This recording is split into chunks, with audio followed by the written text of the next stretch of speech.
Assalamualaikum warahmatullahi wabarakatuh. Innal hamdalillah nahmaduhu wa nasta'inuhu wa nastaghfiruh wa na'udzu billahi min shururi anfusina wa min sayyiati a'malina. May yahdihillahu fala mudilla lahu wa may yudlil fala hadiya lahu. Asyhadu an la ilaha illallah wahdahu la syarika lah wa asyhadu anna Muhammadan 'abduhu wa rasuluh. Allahumma shalli ala Muhammad wa ala ali Muhammad.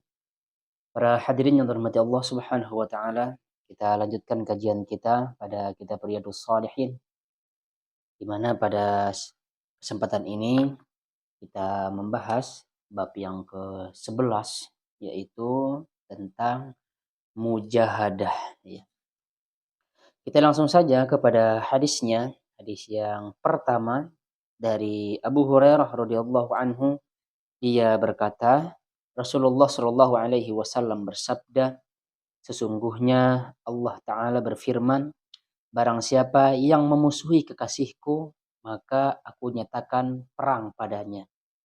Tidak ada hambaku yang mendekatkan diri kepadaku dengan sesuatu yang lebih baik kecuali dengan apa yang aku wajibkan kepadanya. Hambaku masih tetap mendekatkan dirinya kepadaku dengan amalan sunnah sehingga aku mencintainya.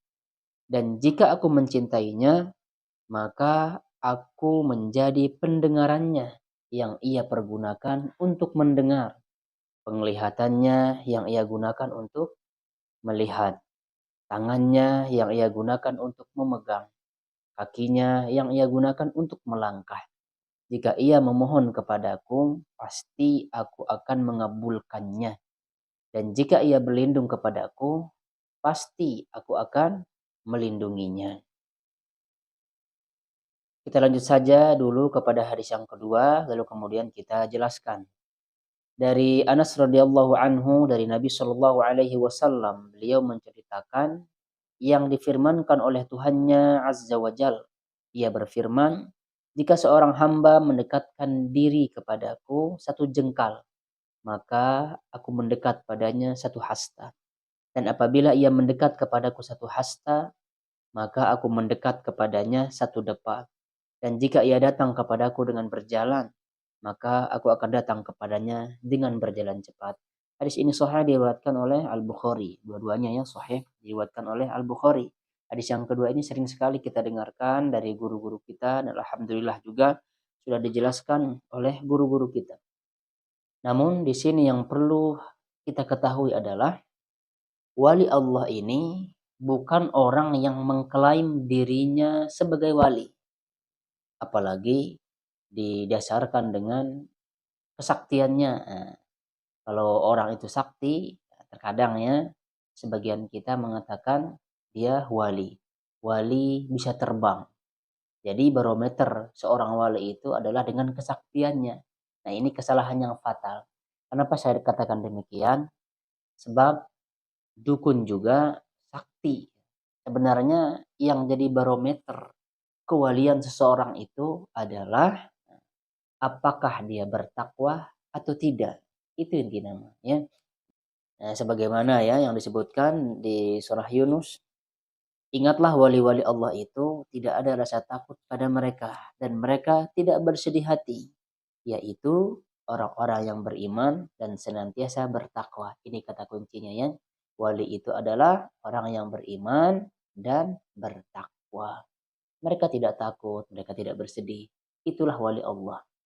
Jadi barometernya adalah wali Allah itu adalah seseorang yang beriman dan bertakwa, yang mengerjakan sunnah-sunnah Nabi Shallallahu Alaihi Wasallam dan meninggalkan perkara-perkara yang bid'ah. Inilah yang dimaksud dengan wali. Dan wali tidak harus dia itu menjadi seorang guru. Wali tidak harus dia itu seorang kiai atau habib dan yang lainnya. Tidak. Barometernya adalah ketika seseorang itu dia bertakwa, dia beriman, dia mengerjakan perkara-perkara yang sunnah, lalu kemudian meninggalkan perkara-perkara yang bid'ah. Bahkan ketika ada seseorang, orang yang beriman dan bertakwa, dia sedikit melakukan sunnah, akan tetapi dia tidak melakukan perkara bid'ah, dia menjauhi kezoliman, dia tidak menzolimi saudaranya. Itu yang dimaksud dengan wali. Sekali lagi ya, Barometer kewalian seseorang itu bukan terletak dari kesaktiannya, akan tetapi lihat apakah dia beriman dan bertakwa. Kalau terletak dari kesaktian, ini perlu dipertanyakan. Sebab sebagaimana yang dikatakan oleh Imam Asy-Syafi'i ya, ketika Laits mengatakan, seandainya engkau melihat seseorang itu dia berjalan di atas air, maka kalian jangan percaya kepadanya. Ini kata Laits. Lalu kemudian Imam Syafi'i sendiri beliau mengatakan, oh Laits mah kurang. Laits kurang ya. Bahkan kata Imam Syafi'i, seandainya engkau melihat orang itu terbang di atas udara, kalian sekali-kali jangan percaya kepadanya sebelum perkara tersebut engkau timbang dengan Al-Quran dan Sunnah. Nah itulah dia barometer daripada kewalian seseorang. Jadi jangan ngada-ngada ya, jangan ngaku-ngaku wali. Kalau ucapannya masih kasar, kalau masih mengamalkan hadis-hadis palsu dan yang lainnya, itu tidak cocok disebut wali.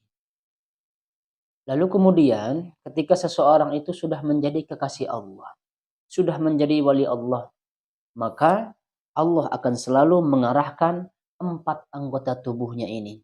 Matanya ya diarahkan oleh Allah Subhanahu wa taala untuk melihat sesuatu yang diridhoi oleh Allah. Tangannya diarahkan oleh Allah Subhanahu wa taala untuk sesuatu yang diridhoi oleh Allah. Begitu juga dengan kakinya, pendengarannya ya. Pendengarannya dia hanya mendengar sesuatu yang diridhoi oleh Allah Subhanahu wa taala. Kakinya dia melangkah kepada sesuatu yang diridhoi oleh Allah Subhanahu wa taala.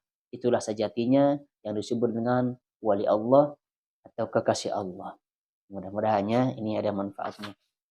An Ibnu Abbas radhiyallahu anhu qala Rasulullah sallallahu alaihi wasallam ni'matani maghbunun fihima katsirun minan nas as-sihhat wal faragh. Hadis ini sahih diriwayatkan oleh Imam Muslim. Dari Ibnu Abbas radhiyallahu anhuma, dia berkata Rasulullah sallallahu alaihi wasallam bersabda, ada 2 nikmat yang banyak manusia tertipu karenanya.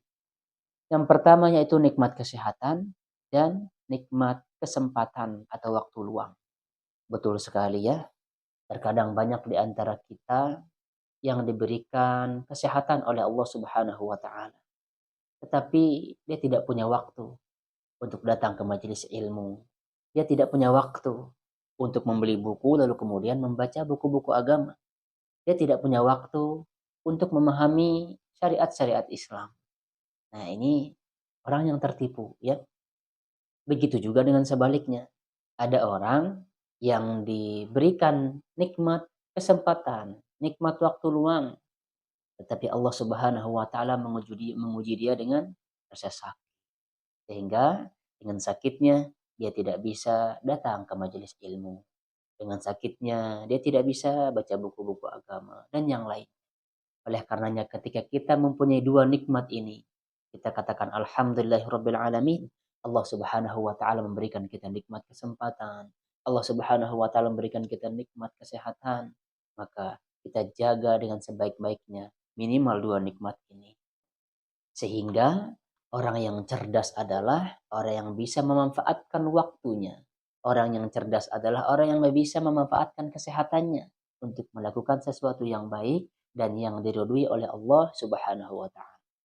Kita lanjutkan hadisnya dari Abu Hurairah radhiyallahu anhu, dia berkata, Rasulullah shallallahu alaihi wasallam bersabda, seorang mukmin yang kuat itu lebih baik dan lebih dicintai Allah daripada seorang mukmin yang lemah.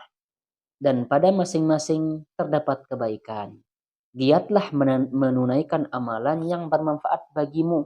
Mohonlah bantuan kepada Allah dan janganlah kamu lemah. Jika tertimpa sesuatu padamu, jangan mengucapkan seandainya saya berbuat begini akan terjadi begini dan begitu. Tetapi ucapkanlah apa yang telah ditentukan dan dikehendaki oleh Allah pasti terjadi. Karena sesungguhnya kata seandainya, nah ini kata seandainya ini membuka perbuatan tipu daya setan. Kita bahas satu-satu ya. Ya, seorang mukmin yang kuat ini maksudnya adalah yang kuat imannya. Nah, lebih dicintai oleh Allah daripada yang lemah imannya. Begitu juga dengan yang lainnya. Contohnya, ada orang yang miskin dengan orang yang kaya. Yang kaya alhamdulillah diberikan harta oleh Allah Subhanahu wa taala. Lalu kemudian dia penuhi hak-hak hartanya. Ini jauh lebih dicintai Allah. Lalu kemudian, bukan berarti yang miskin tidak dicintai oleh Allah. Bagaimana kalau yang miskin ini dia bersabar atas apa yang menimpa dirinya.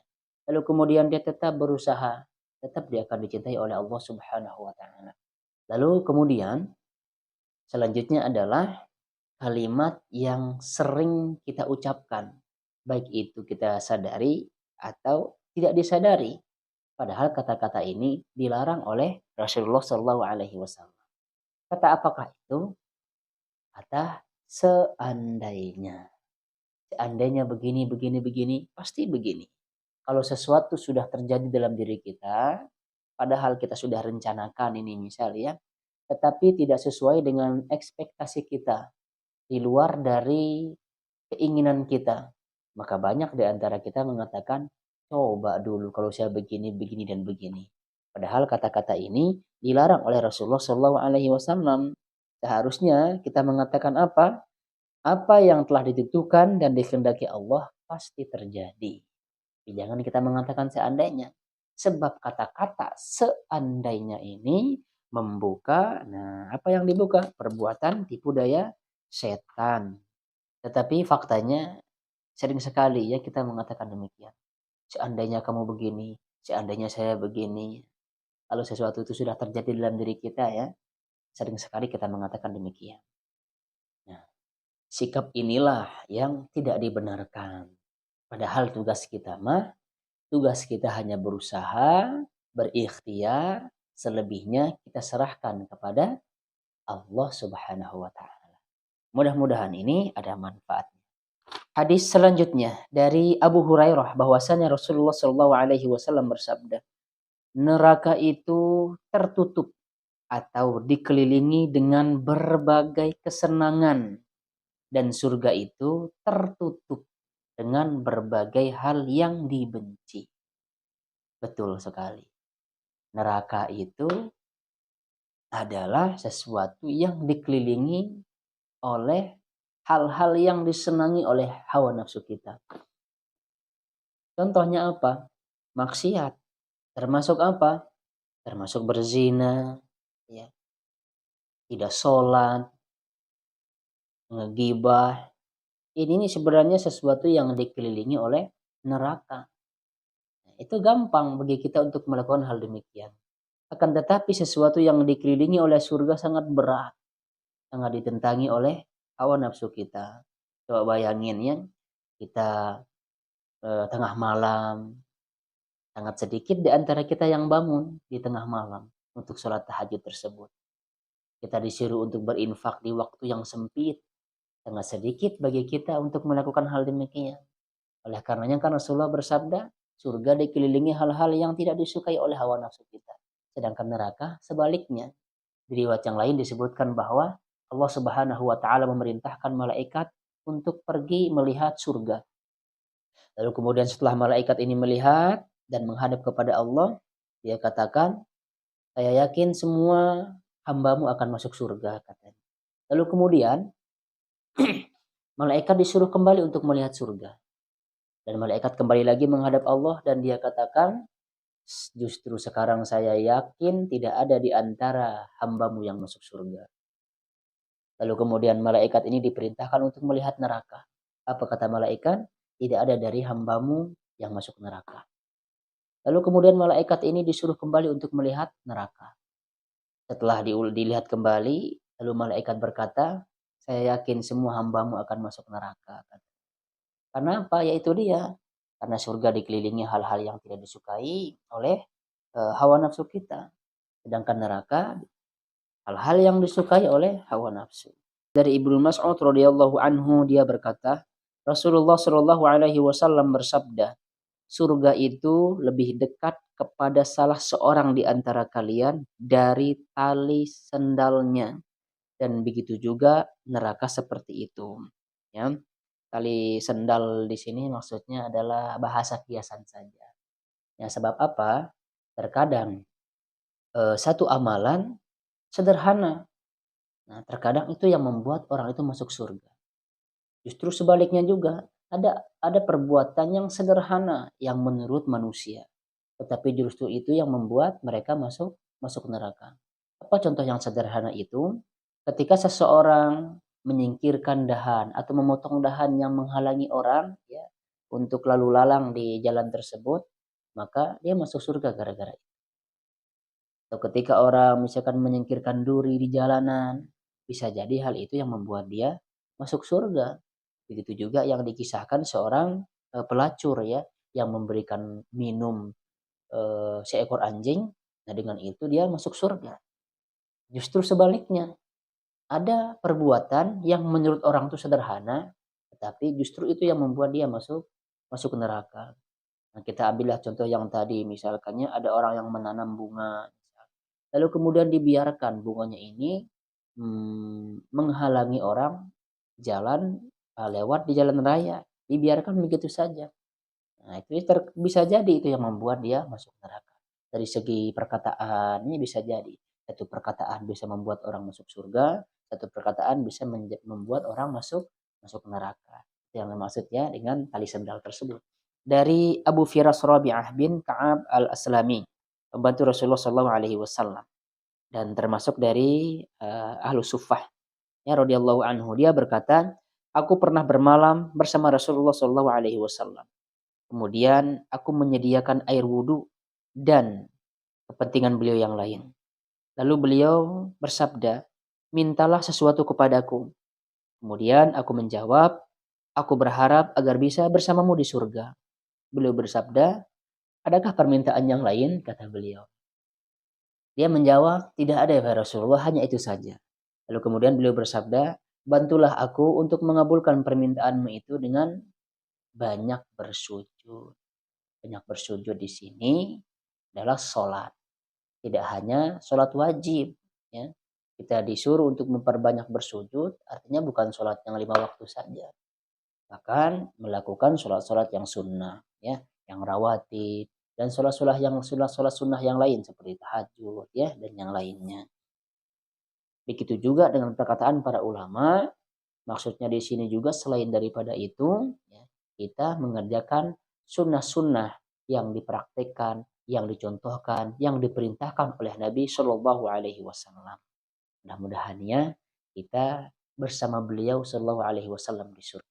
Hadis selanjutnya yaitu dari Ibnu Mas'ud Uqbah bin Amr al-Ansari al-Badri radhiyallahu anhu. Dia berkata, setelah turun ayat yang memerintahkan kami sedekah, kami memanggul harta sedekah kami. Ada seorang datang dengan membawa harta sedekah yang sangat banyak. Kemudian orang-orang munafik berkata, orang itu sedekah karena riya. Kemudian datang orang lain yang bersedekah 1 sa'. Kemudian orang munafik itu berkata, sungguh Allah tidak membutuhkan harta 1 sa' tersebut. Kemudian turunlah firman Allah di dalam surah At-Taubah itu ya. Orang munafik yaitu mereka yang mencela orang-orang beriman, yang memberi sedekah dengan sukarela dan mencela orang-orang yang hanya memperoleh untuk disedekahkan sekedar kesanggupannya.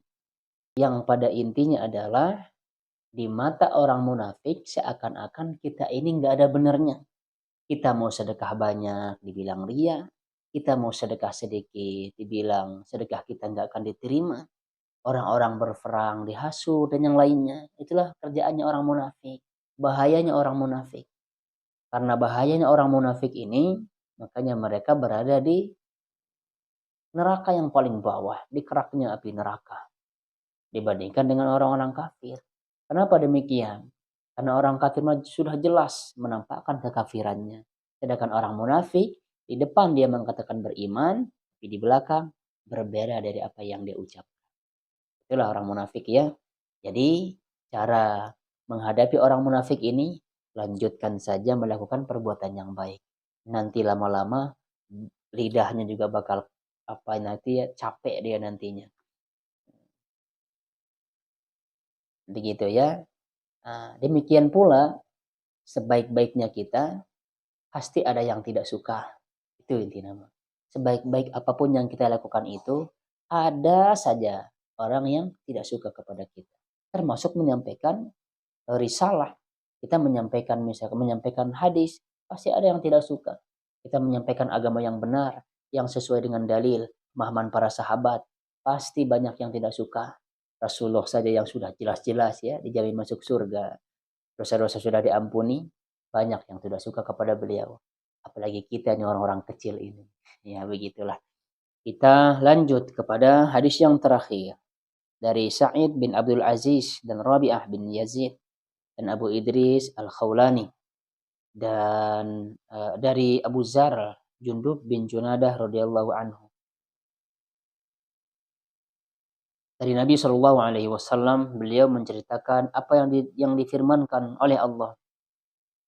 Wahai hambaku, sesungguhnya aku mengharamkan kezaliman atas diriku dan aku jadikan kezaliman itu haram di antara kalian. Maka janganlah kalian saling menzolimi.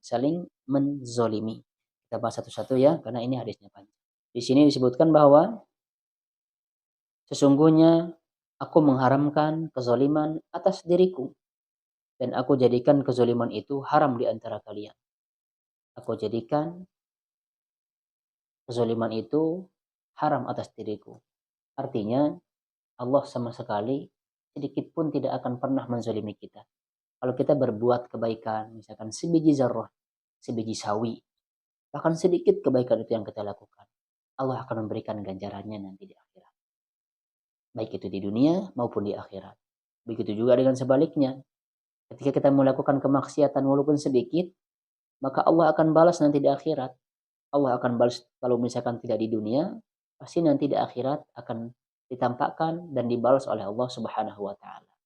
Begitu juga Allah mengharamkan kezaliman atas diri manusia tersebut, sesama manusia.